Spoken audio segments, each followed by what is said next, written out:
The California State Archives boasts 6 floors and hosts an impressive collection of over 350 million records, making it one of the largest state and territorial archives in the United States.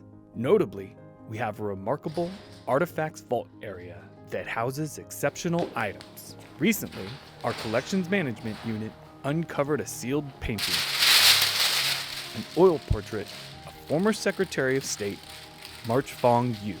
March Fong Eu made history in 1974 by becoming the first Asian American woman elected to a state constitutional office in the United States, serving as Secretary of State of California. She held the position for 5 terms, and in her 1978 re-election campaign, Eu won all 58 California counties.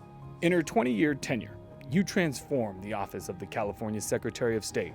She introduced voter registration by mail, providing absentee ballots upon request, posting results on the internet, and including candidate statements in ballot pamphlets.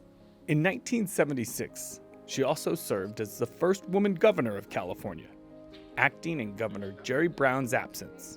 Eu resigned in 1994 after being nominated by President Bill Clinton for an ambassadorship